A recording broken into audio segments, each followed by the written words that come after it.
Fala pessoal, Dedicação Delta, a gente começa mais uma aula aqui no nosso projeto Alvo Certo, no canal do YouTube do DD. Seja muito bem-vindo, seja muito bem-vinda. Se você não me conhece, meu nome é Rodrigo Barcelos, eu sou o primeiro colocado do meu concurso para delegado de Polícia Civil do Estado de Minas Gerais, professor de Direito Penal, Processo, Criminologia e outras disciplinas, doutorando e mestre em Direito Penal pela Universidade do Rio de Janeiro. Antes de mais nada, deixa o teu like nesse vídeo, compartilha com todo mundo que está vivendo a jornada de estudos junto contigo. Deixa nos comentários os assuntos sobre os quais você quer novas aulas e o que é que você está achando das novas discussões que a gente tem trazido, dos nossos últimos encontros, das nossas últimas aulas e de tudo que você quiser. Não deixe também de se inscrever aqui no canal para estar sempre por dentro das novidades e de seguir a gente no @dedicaçãodelta no Instagram e no Prof. Rodrigo Barcelos, também naquela rede social com 2 L's, onde você me encontra para tirar quaisquer dúvidas de que precise saneá-las. Meu e-mail é o profrodrigobarcelos@gmail.com. Você pode mandar dúvidas também por lá ou aqui no chat, a gente responde tudo e está sempre atento. Veja você o seguinte, esta aqui é a parte 2 de um encontro que a gente já havia começado, discutindo alguns aspectos importantes para as provas de delegado envolvendo o princípio da insignificância na doutrina e na jurisprudência. Nosso primeiro encontro discutiu fundamentalmente um pouco da história desse princípio e também a sua posição sistemática na teoria do delito, de modo que lá você vai achar aí as aulas no canal para trás. A gente percebeu as várias posições que a literatura nos traz acerca desse tema e também o que a jurisprudência nos ensina. Conclusão geral que nós podemos extrair daquele nosso primeiro encontro foi que em provas objetivas você certamente deve marcar a assertiva que sim, que diz que o princípio da insignificância exclui a tipicidade material. Mas nas provas orais em que você tenha um amplo espaço para falar, demonstrar conhecimento e se diferenciar dos demais concorrentes, vimos que você pode elencar muito mais elementos para ganhar mais pontos na sua avaliação. Vamos partir agora para a nossa parte 2, de modo que eu quero trabalhar algumas teses, tanto do Supremo Tribunal Federal quanto do Superior Tribunal de Justiça, sobre o princípio da insignificância, em sede de tópicos específicos, de crimes da parte especial, de legislação penal extravagante. Algumas das variadas teses que nós veremos aqui servem de roteiro para a gente discutir outros temas também vinculados à insignificância. Tudo isso aqui ou já caiu em prova alguma vez, ou tem tudo para cair na tua próxima avaliação, de modo que eu ficaria bastante atento. A primeira tese é a fundamental sobre o princípio da insignificância na jurisprudência. Ela foi, por exemplo, elencada no Supremo Tribunal Federal, no habeas corpus 84412. E ela diz assim: a aplicação do princípio da insignificância requer a presença cumulativa das seguintes condições objetivas: mínima ofensividade da conduta do agente, nenhuma periculosidade social da ação, reduzido o grau de reprovabilidade do comportamento do agente e inexpressividade da lesão jurídica provocada. Olha só, é verdade que isto aqui constitui um marco jurisprudencial importante acerca do tema princípio da insignificância. Foi uma das primeiras vezes, se não a primeira, em que a Corte Constitucional do Brasil elencou expressa especificamente a possibilidade de aplicar o referido princípio quando presentes essas circunstâncias. Beleza, mas eu quero me propor a fazer uma análise crítica das teses aqui contigo e não somente ficar lendo elas para você. Isso você é capaz de fazer sozinho. Primeiro ponto, o que diferencia cada um desses conceitos?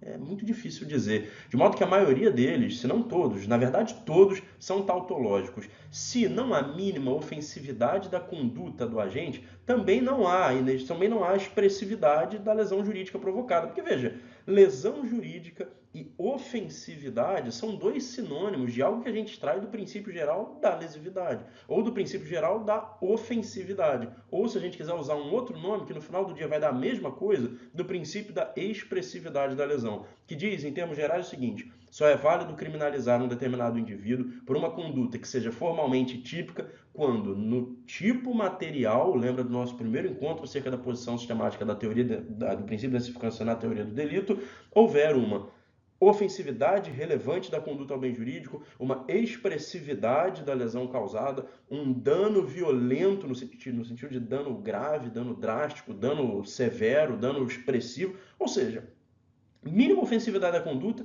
e inexpressividade da lesão jurídica dizem exatamente a mesma coisa. Legal. E o reduzido grau de reprovabilidade do comportamento e a tal da nenhuma periculosidade social da ação. Dizem a exata mesma coisa. Rodrigo, mas periculosidade e reprovabilidade não são temas pertinentes a outros aspectos da teoria do delito que não o tipo? São. E aqui a gente tem mais um problema. Reduzido grau de reprovabilidade coloca a expressão central reprovação, que nada mais é do que o conceito de culpabilidade desde que em 1907 um penalista alemão chamado Reinhard Frank reformulou o conceito de culpabilidade num livrinho chamado Sobre o Fundamento da Estrutura do Conceito de Culpabilidade. E ele diz o seguinte, olha, culpabilidade é reprovabilidade. Não é uma palavra bonita, mas não há outra melhor. Então diz, culpabilidade é reprovabilidade. Welzel vai se valer disso para lá no finalismo penal continuar propondo que culpabilidade é um juízo de reprovabilidade, mas agora despido dos elementos que os clássicos e os neoclássicos inseriam ali, dolo e culpa. Ele transforma, portanto, uma culpabilidade que nessa quadra histórica era psicológico-normativa em exclusiva ou puramente normativa, fazendo com que dela nós extraímos somente os elementos inexigibilidade de conduta diversa, potencial consciência da ilicitude e imputabilidade. Legal, então nos neocantianos e nos finalistas, culpabilidade é um juízo de reprovabilidade pessoal que incide sobre o agente que, podendo, não atuou conforme direito. Beleza. Por que é que tem a ver a culpabilidade com a tipicidade material? Que é que tem a ver o nível de reprovabilidade que eu farei sobre alguém com a expressividade da lesão? A priori nada, porque na sequência do conceito operacional de delito, nós analisamos primeiro a tipicidade e só se concluímos num juízo positivo que ela está presente, só então passamos ao juízo de reprovação, que é o juízo de culpabilidade. E aqui fazendo um pequeno parênteses, do literatura mais crítica também já vem há muitas décadas extirpando esse conceito de culpabilidade como reprovabilidade, na esteira do que a gente vê, por exemplo, em Nilo Batista e Eugênio Raul Zaffaroni, mas isso não é exatamente um tema muito comum em prova, então passemos mais batido por isso. Tem aula minha aqui no canal sobre teorias da culpabilidade em que eu aprofundo isso e faço a crítica pertinente. Legal, olha a contradição do Supremo. Para não aplicar insignificância, portanto, para dizer que não há tipicidade, primeiro é preciso fazer um juízo sobre a culpabilidade. Percebe o tamanho do problema? Legal, e a periculosidade social da ação? Mesma coisa, né? A periculosidade é um juízo atinente ao quanto um determinado sujeito representa um perigo mesmo para a ordem jurídica ou para os direitos de terceiro, para os bens jurídicos, para os interesses subjetivos de outras pessoas. Segundo o professor René Ariel Dott, naquele livrinho famoso em que ele propõe um sistema bipartido de teoria do delito, a reprovabilidade e a culpabilidade estão para a pena, assim como a medida de segurança está para a periculosidade. Então, se a gente leva essa distinção metodológica em conta, que diferencia a reprovabilidade da periculosidade social, a gente chega no mesmo raciocínio. O Supremo diz que para dizer que um fato é atípico, nós precisamos dizer, primeiro, que um sujeito não é culpável e que ele não merece pena. Porra, que confusão. E do outro ponto de vista, da letra B, para dizer que um fato é atípico, nós precisamos primeiro dizer que ele não merece medida de segurança. Mas que loucura, né? Que loucura.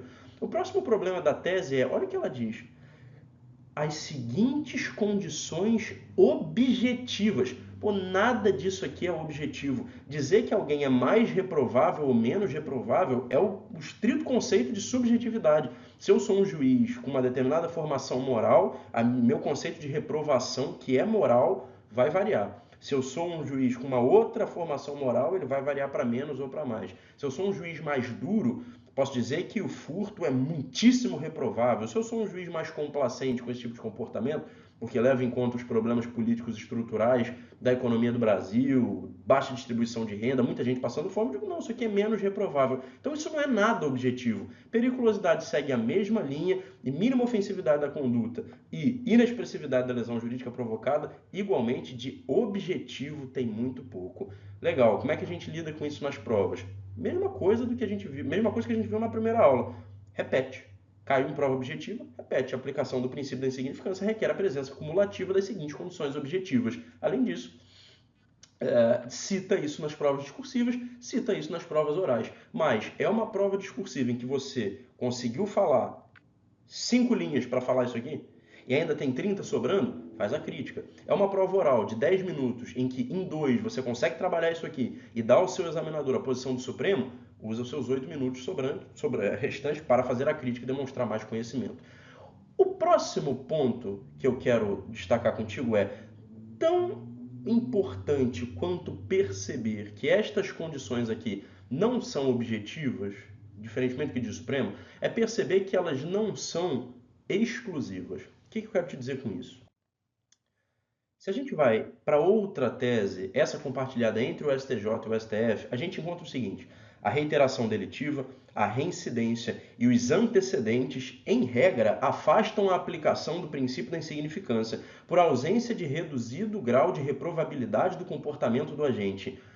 Putz, reiteração delitiva, reincidência, e antecedente não tem nada de objetivo, são juízos sobre o sujeito, sobre se eu faço do delito o meu modo de vida, o meu ganha-pão, sobre se eu faço do delito a minha carreira, e, portanto, sobre se eu ontem já cometi outro, anteontem mais um, anteontem mais um, ou seja, se eu reincido. E o conceito de maus antecedentes é ainda pior, porque se é verdade que lá no 65 do Código Penal nós ainda temos o período depurador da reincidência, nós ainda temos um pequeno conceito jurídico do que é reincidência, quando ela está presente ou não, os maus antecedentes têm o seu conceito exclusivamente dado pela literatura jurídica e pela jurisprudência, de modo que não raras vezes a gente vê juízes considerando coisas que nem são exatamente criminais como maus antecedentes. Vide, por exemplo, a longa discussão sobre se sim ou não seria possível se utilizar de um histórico de atos infracionais análogos a crime praticados por inimputável como maus antecedentes. O Supremo Tribunal Federal só foi dizer que não muito recentemente, leva isso para a tua prova inclusive, não pode, mas antes disso houve muita discussão, muito juízo utilizava, ou seja, é um critério subjetivo. E a gente continua com esse problema. Como é que é possível dizer que a insignificância exclui a tipicidade material se a gente vai levar em conta a reincidência e os antecedentes? Olha só, tipicidade material faz parte da teoria geral do delito. Portanto, no primeiro extrato, reincidência e antecedente fazem parte nem do terceiro, que é aquele problema de culpabilidade e periculosidade que a gente acabou de ver, mas sim da imposição da pena, do processo de dosimetria. Ah, Rodrigo, e tem problema? Claro que tem, você só pode discutir a dosimetria da pena para alguma coisa que é crime. E para dizer que alguma coisa é crime, ele tem que ter os seus pressupostos todos preenchidos. Tipicidade, ilicitude e culpabilidade. Então, quando o Supremo e o STJ dizem que você pode usar a reincidência, os maus antecedentes, a reiteração delitiva e todo esse tipo de coisa para dizer se sim ou não incide o princípio da insignificância, eles podem dizer, é claro, são os tribunais superiores do Brasil, mas estão utilizando circunstâncias próprias da dosimetria da pena para dizer que existe o crime. Isso é uma inversão metodológica terrível. Ou existe o crime e você faz a dosimetria e aí considera reincidência ou não, ou não existe o crime, deixa eu ir embora para casa. Um abraço, beijo, tchau, não venha me perturbar com mais nada. Beleza, como é que você lida com isso nas provas? Provas objetivas repetindo a tese do Supremo. Sim, reincidência, antecedente e reiteração, em regra, afastam a aplicação do princípio da insignificância. Há vários argumentos que nós encontramos tanto na doutrina que legitima isso aqui, quanto na jurisprudência. Por exemplo, a aplicação do princípio da insignificância nesses casos não é socialmente recomendável, porque o indivíduo mostrou que faz do crime o seu modo de vida. Esse é um, você encontra isso nas provas. 2. A aplicação do princípio da insignificância concederia estímulos à impunidade, porque mandaria recados aos criminosos dizendo, olha, pode criminalizar à vontade, pode delinquir à vontade, porque aqui no Brasil não tem lei penal e por aí vai. Terceiro, a aplicação do princípio da insignificância nesses casos demonstraria uma suposta violação ao princípio da igualdade. Você também encontra, embora mais raramente, esse tipo de argumento. Qual é a lógica? Tratar-se de maneira igual, ou seja, de maneira não criminalizada, uma pessoa que cometeu um crime de pequena monta durante toda a vida e uma pessoa que comete crimes de pequena monta subsequencialmente. Beleza, você encontra esses três tipos de argumentos. Você também encontra, todavia, no Supremo Tribunal Federal, essa é a posição, por exemplo, do ministro Gilmar Mendes, a ideia de que isto aqui é um absurdo. Por quê? Simples. Porque a reincidência, a folha de antecedentes criminais e esse tipo de juízo não fazem parte do conceito analítico de crime. E fim, um abraço.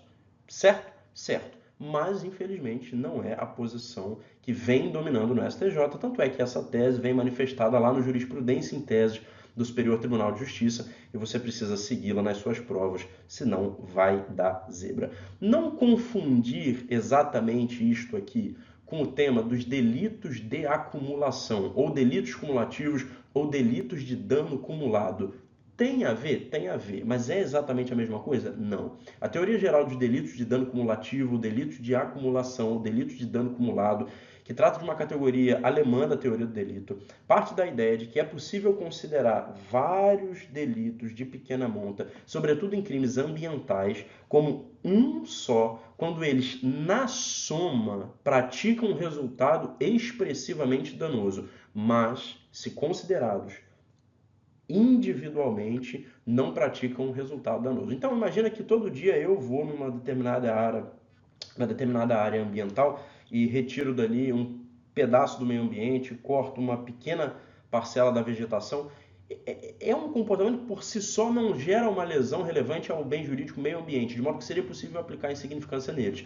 Mas na soma, se eu faço isso todo dia, eu tenho um dano pela acumulação de todos esses atos que se mostra relevante. Dá-se a isso o nome de delito de dano acumulado, delito acumulativo ou delito de acumulação.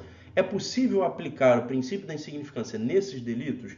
Segundo a jurisprudência e a literatura dominante, não, por conta dessa ideia de que, se individualizadamente for considerado cada um desses atos, eles sim seriam irrelevantes. Mas aqui nós deveríamos analisar todo o grupo de atos para perceber se no fim deles, ou seja, se na acumulação de todos, há ou não um dano expressivo praticado.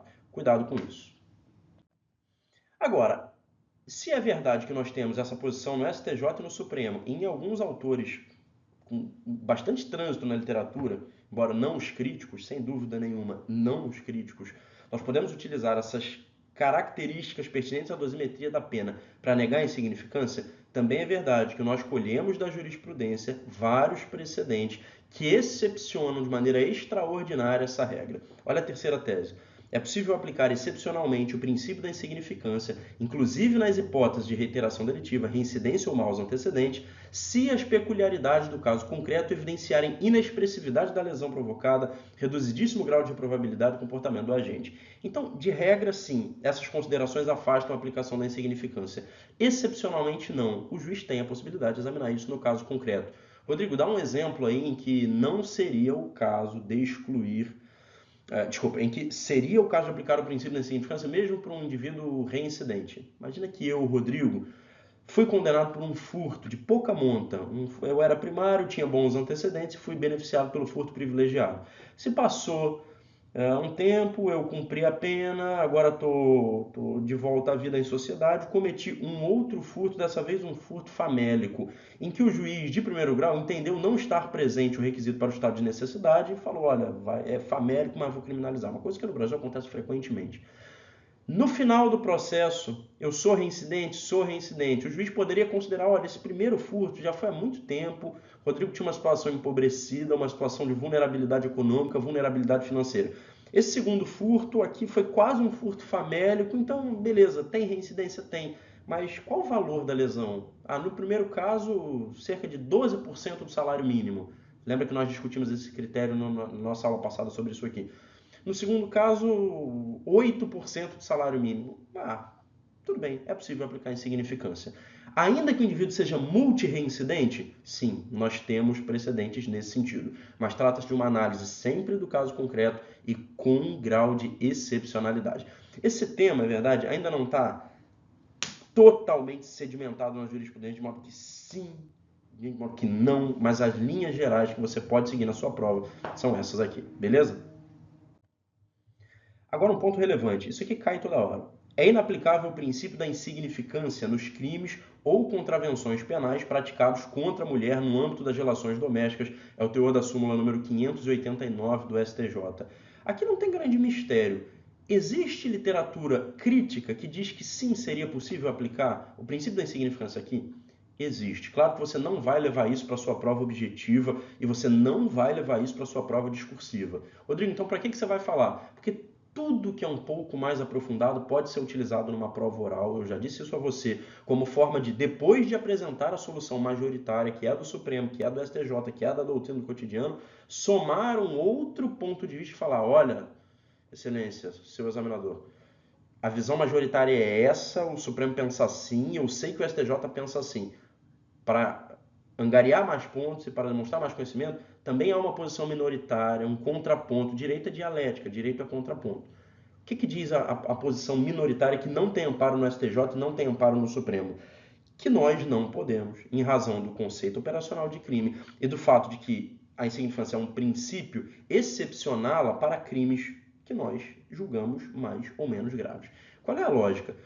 Todo crime, mas todo, do homicídio ao furto, do estupro à injúria, da sonegação previdenciária ao estelionato, todo crime é composto de tipicidade, ilicitude e culpabilidade. A tipicidade, como nós já sabemos, se divide em tipicidade formal, tipicidade material, ou na visão de Raul Zaffaroni, com a qual eu me filio integralmente, tipicidade conglobante. Isso não varia, ou seja, não é porque nós achamos que um crime é mais grave ou menos grave que este ou aquele não tem um desses requisitos. Não, isso é uma estrutura geral do conceito operacional de delito.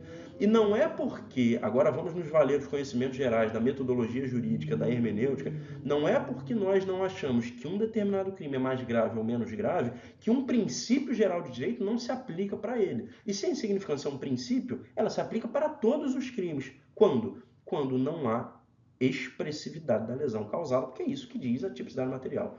Legal. E aí como é que funciona isso aqui no caso concreto? Perceba, se é verdade que dentro desse ponto de vista, todos os crimes têm que ter analisados os seus requisitos da tipicidade material, os crimes ou contravenções praticadas contra a mulher no âmbito de relações domésticas também. Rodrigo, então seria... Dá um exemplo aí de um crime praticado contra a mulher com violência doméstica, numa relação doméstica que seria insignificante. Calmo, que eu não estou falando de isso aqui é irrelevante do ponto de vista da política pública de proteção às mulheres. Não é. Rodrigo está falando que agredir mulheres em casa é insignificante. Não, eu estou falando que existe um critério jurídico chamado princípio da insignificância, que quer saber da quantidade de lesão causada ao bem jurídico, objeto de proteção da norma. Só isso.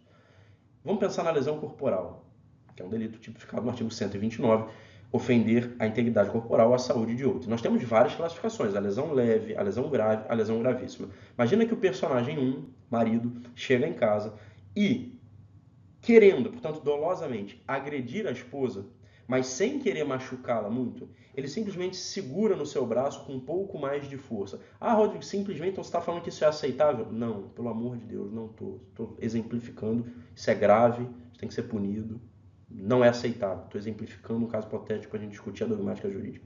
Então esse indivíduo agarrou no antebraço da sua esposa com um pouco mais de força do que seria o minimamente aceitável para não lesioná-la em nada.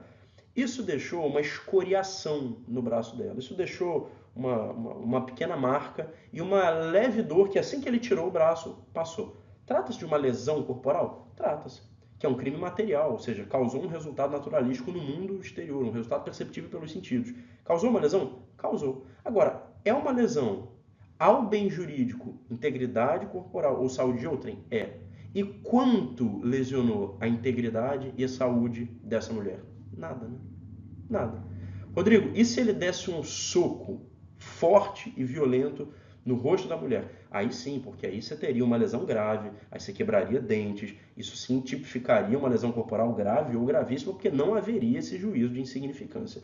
Com base nesse tipo de situações, é que uma parcela da literatura não enxerga a possibilidade dogmática de aplicar o princípio da insignificância para um crime e para outro não. Salvo para o homicídio, que aqui não tem discussão. Ou morreu e não aplica a insignificância, ou não morreu, e aí você tem no máximo tentativa, artigo 14 segundo.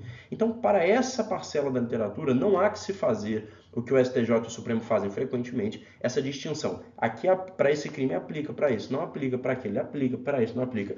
Para todos os crimes se aplica a insignificância, desde que no caso concreto o juiz perceba que a lesão ao bem jurídico tutelado pela norma, tem que ser ele, foi de pouca monta. Porque você poderia falar, Rodrigo, mas nesse caso não é só o bem jurídico, integridade corporal e saúde física da mulher. Existe também a dignidade da mulher, existe também a vedação de discriminação constitucional, existe também a necessidade de emancipação a nível de direitos humanos, de cidadania, da mulher que faz parte de um grupo politicamente, historicamente e fisicamente e socialmente vulnerabilizado. Tem tudo isso, eu concordo integralmente. Só que o bem jurídico do artigo 129 não é essa soma de entes que são dignos de proteção, têm estatura constitucional e precisam ser respeitados. Então perceba que sim, é verdade que o STJ não admite insignificância nos crimes ou contravenções em violência doméstica. Assim como nós já estamos prestes a ver, não admite de regra nos crimes contra a administração pública, súmula 599, assim como não admite em vários dos crimes ambientais, assim como não admite em crimes cujo bem jurídico seja público, como estelionato previdenciário, apropriação indébita previdenciária, de regra. Crimes contra a fé pública, crimes contra a paz pública, sempre nessa mesma lógica. Aqui o bem jurídico é público, então não se aplica a insignificância. Aqui o bem jurídico não é só patrimonial e não se aplica a insignificância. Aqui o bem jurídico é complexo, o que geralmente o STJ usa para negar a insignificância nos crimes de roubo, então não se aplica o princípio. Para essa parcela da doutrina que eu acabo de te mencionar, nada disso faz sentido, porque pode ser o bem jurídico público, pode ser o bem jurídico dignidade de quem quer que seja, pode ser o bem jurídico patrimonial ou extrapatrimonial, pode ser o bem jurídico que quer que for. Qualquer crime tem que ser analisado a sua tipicidade material e a sua tipicidade formal. Rodrigo, como é que eu lido com todas essas informações? De novo, prova objetiva nem discute. Súmula 589, direto. Prova discursiva, súmula 589, nem discute. Prova oral, súmula 589, nem discute. Mas, lá no finalzinho, falou, resolveu o problema com base na súmula 589, se tiver espaço ainda para falar, traz a posição contraposta para dizer, olha, existe outra parcela da doutrina. Você só tem a ganhar demonstrando mais conhecimento.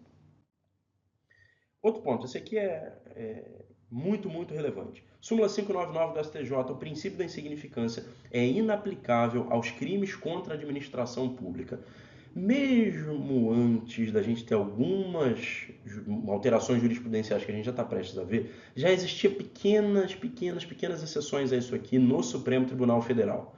Vamos compreender por tópicos. Primeiro, por que o STJ diz isso aqui? Porque o bem jurídico é público. Aqui, portanto, o bem jurídico, vamos pensar num peculato, não é só o patrimônio da administração pública que foi triscado, é também a moralidade administrativa, é também a probidade administrativa, é também, isso consta em vários precedentes, o próprio Estado, que é uma coisa muito maluca, porque como é que pode ser, ao mesmo tempo, bem jurídico, o ente público que institui os bens jurídicos? Então, o Estado, ele diz o que é bem jurídico e, ao mesmo tempo, ele é um bem jurídico? Que loucura, né? Mas tudo bem. E aí o STJ diz, nesse tipo de crimes, a alta reprovabilidade de lesar o Estado, lesar a administração pública, lesar a coisa pública, torna impossível a aplicação da referida insignificância. Mesmo aqui, já existiam alguns precedentes que diziam, olha, tem que ver o caso concreto, extraordinariamente é possível excepcionar isso. Vamos pensar na seguinte situação. Eu, Rodrigo, sou estagiário do Tribunal de Justiça de um determinado estado da federação. Estou cursando a graduação em Direito, estou no 9º período, vou para o 10º, só que eu tenho que apresentar hoje o meu TCC, meu trabalho de conclusão de curso. E eu esqueci de imprimir na rua, mas eu estou aqui no meu estágio, preciso ir para a faculdade agora, porque a apresentação do TCC é daqui meia hora. Eu chego para o meu chefe hierárquico e digo, olha, posso usar a impressora e a tinta do tribunal para imprimir aqui as minhas 30 páginas de TCC? Ele diz, negativo. Isso aqui é público, você vai na Xerox e paga do teu bolso. Mas a Xerox já fechou, então você vai ficar sem. Tá bom, então posso ficar mais meia hora aqui só para terminar o serviço? Pode, beleza. Nessa meia hora eu vou lá sorrateiramente e imprimo meu TCC na impressora do Estado. Pratico peculato? Olha, formalmente pratico, né? Que eu estou subtraindo a folha do Estado, a tinta do Estado, utilizando indevidamente a impressora. Pratico peculato. Agora, faz sentido criminalizar esse indivíduo por peculato? Ah, Rodrigo, mas é o estagiário, não pode ser criminalizado por peculato. Pode sim, porque para fins penais, diz o artigo 327, ele é servidor público. Para fins penais, não vai confundir o estagiário com a figura em sentido estrito do servidor público, que é aquele indivíduo que, conforme nos ensina o direito administrativo, tem cargo público efetivo, estável e por aí vai. Então, vários precedentes, e na literatura isso também acontecia, já excepcionavam esse tipo de coisa. E hoje, como é que está o problema? Olha, de regra, sim, aplica-se ou não o princípio da insignificância contra os crimes, nos crimes contra a administração. Não se aplica. De regra, não se aplica. Está aqui cristalizado na súmula 599, que ainda hoje é vigente. Mas temos algumas exceções? Temos.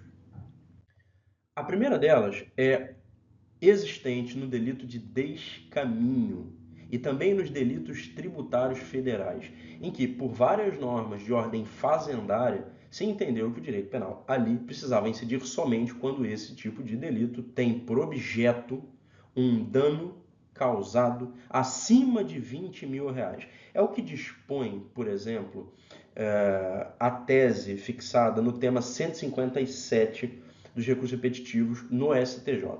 Por que isso? Porque, segundo algumas normas federais, como as portarias 75 e 130 do Ministério da Fazenda, a União não executa as dívidas de 20 mil reais, porque elas são tão baixas que não compensa o custo. Isso significa dizer que o Estado não se preocupa com essa dívida? Não, pode fazer outras medidas indiretas. Mas se o poder punitivo deve incidir somente naquilo que outros ramos do direito não conseguem solucionar, não faz sentido a gente querer criminalizar o que nem o direito tributário olha com vistas muito interessadas.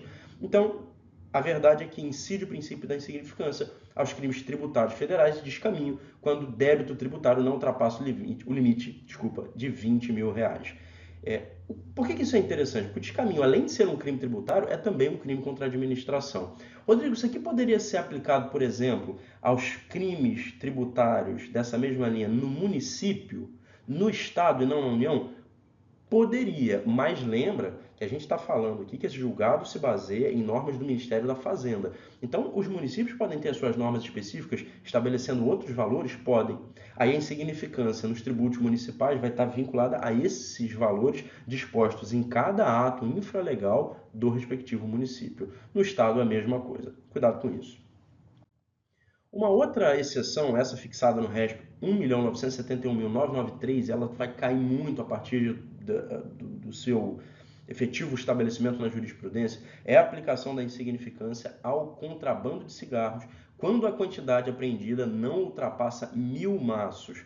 Para você ver como o número de contrabando de maço de cigarro é tão expressivo, tão alto, 1.000 maços é insignificante. São vários os argumentos. Segundo o STJ, é preciso focar os aparelhos de repressão estatal naquilo que é mais grave acerca desse tema e que tem uma quantidade relevante, grande mesmo, de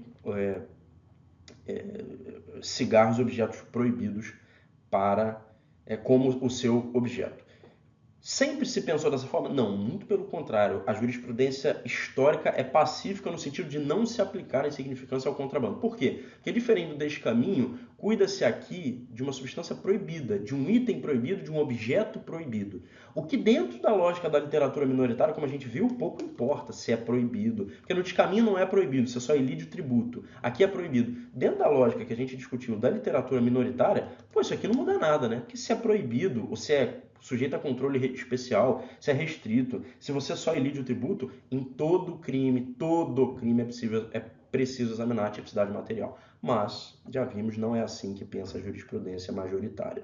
Então, historicamente, a jurisprudência não admite a aplicação do princípio da insignificância no contrabando. E a partir de agora, se for contrabando de maço de cigarro, a partir deste precedente, e desde que a quantidade não ultrapasse 1.000 maços, sim, é possível. Rodrigo, e nos casos de reiteração delitiva, reincidência, carreira criminosa, tudo isso aplica-se também? Não, aqui não, porque está expressamente ressalvado na jurisprudência. Aqui a tese importante que a gente acaba de discutir no que toca ao descaminho está clarificada também quanto à sua aplicabilidade nos demais entes federados, simplesmente na sua tela a clarificação do que eu já havia te dito. No que toca aos delitos da Lei 9.472 de 1997, você não pode aplicar a insignificância no artigo 183 do referido diploma, também segundo o STJ. E, por fim, vem um tema importante, insignificância da Lei de Armas. 3 teses relevantes você as deve levar em consideração. Primeiro, delito de porte ou posse, de uso permitido e restrito, são crimes de mera conduta e de perigo abstrato, em que se presume a potencialidade lesiva e, por isso, em regra, não é aplicável o princípio da insignificância. Esses conceitos aqui são, na literatura, super criticados. Delito de perigo abstrato não é, na doutrina crítica, delito de perigo presumido. São coisas diferentes. Mas o STJ coloca tudo no mesmo balaio, no mesmo saco, na mesma lata. Diz, olha, como aqui você não se importa com o dano e nem a rigor de quadro com a exposição potencial de um bem jurídico a dano de regra nos crimes de arma de fogo, previsto lá na lei de armas, do Estatuto dos Armamentos, não se aplica à insignificância.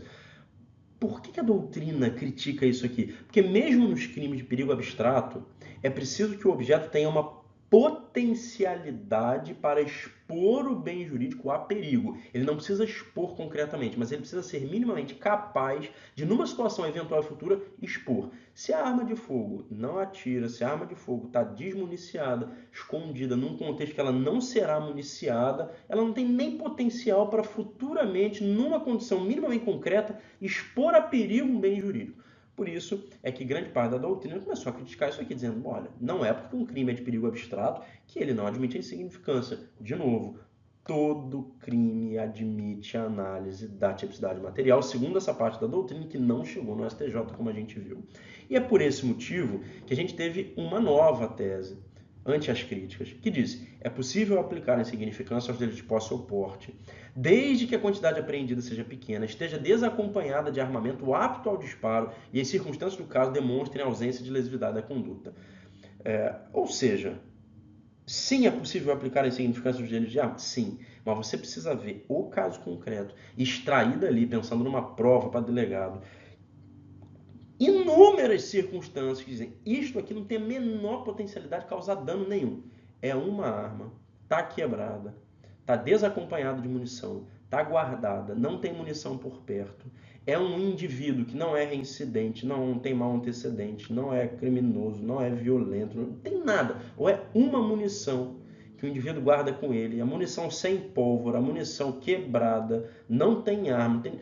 Pega todos os elementos do caso e fala, não, isso aqui não tem como, isso aqui não dá, isso aqui é simplesmente um treco insignificante. Aqui será possível aplicar, com excepcionalidade, o referido princípio. Isso não se aplicará, todavia, é o que diz a terceira e última tese, dentre essas que eu quero destacar, quando a posse ou porte desses objetos, ainda que desacompanhados de um contexto de potencialidade lesiva, sirva ao contexto de um cometimento de um outro crime futuro. Aí aqui não há de se aplicar a referida insignificância. Espero que nessas duas aulas a gente tenha conseguido discutir bastante tema, bastante tópico, coisa muito legal. Não somente do ponto de vista descritivo, porque ler a tese do STJ você consegue tão bem quanto eu, mas também desenvolvendo o contexto, o argumento, o raciocínio e vendo a literatura contraposta, para você não só decorar o que fazer na prova, como também aprender como é que lida com isso aqui. Beleza? A gente se vê na nossa próxima oportunidade. Forte abraço, até lá.